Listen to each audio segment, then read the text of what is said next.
Hi there, I'm Bridget, and each week I'll be diving into something simple, nutritious and scrumptious for the little people in our lives.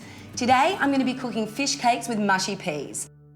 To get started, you need to boil up some potatoes for about 10 minutes or until they're soft and tender.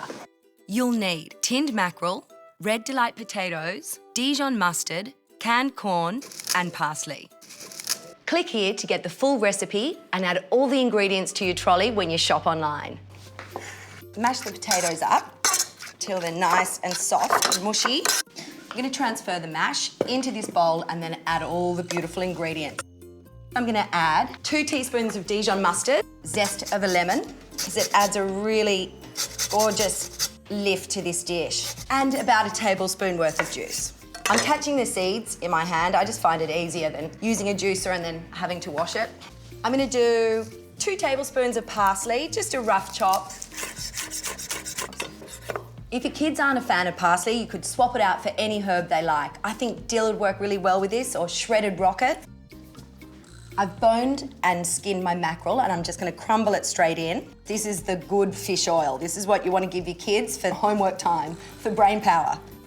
All right, I'm going to add to that 125 grams of drained tinned corn and mix it all together. I often get the kids involved in this part and get them to mix this all up with their hands. They love it. Now for the fun part. So we've got enough mixture here for about 8 or 10 of these fish cakes, this size, but you could easily make smaller ones and you've got double that for the kids, or even smaller again and little mini ones as appetizers. Onto the tray, and then you've got dinner in a flash. I'm gonna pop these into the fridge for half an hour. This is gonna help them hold together when we cook them.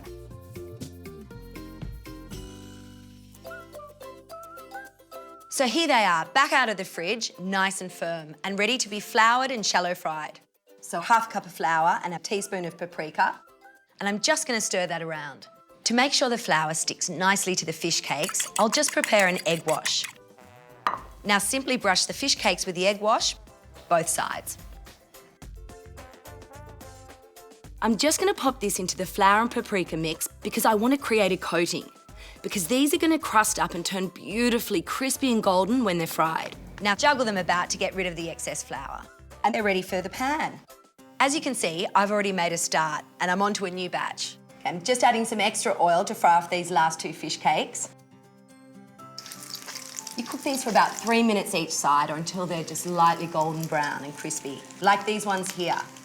And I'm using a light oil like a vegetable or a canola oil because we're shallow frying. I wouldn't want an extra virgin or something like that, it'd be too heavy. Have a little look. A bit longer. Now you can see that they're getting nice and crispy on the bottom, so it's time to flip them over. This one, they're looking great. Another couple of minutes and they'll be ready to go. Now, if you're anything like me and you are sick of finding peas down the back of the couch and in shirt pockets days after you've served them, then I've got the trick for you. What you do is you mash them up. Then there is no mess. What I've done here is just boiled up 500 grams of frozen peas with 1/3 of a cup of water for about 5 minutes or until the peas are really vibrant, beautiful green. And then I've mashed them with a stick blender and I've added a knob of butter and a pinch of salt. And these are beautiful. Yum. Now it's time to plate up. I like to have a little bit of fun when I'm plating up kids' dinners, so I'm gonna build a face using the fish cakes as the eyes, and I'm gonna do a bright green pea smile. Now, I've always got these Select frozen peas in my freezer as a staple because they are one of my kids' favourites, and I've got veggies to go whenever I need them. Okay, there you have it. Fish cakes with mushy peas. All ingredients can be purchased at your local Woolies and online by clicking here. To subscribe to our YouTube channel, click here. And to explore all our other kids' recipe videos, click here.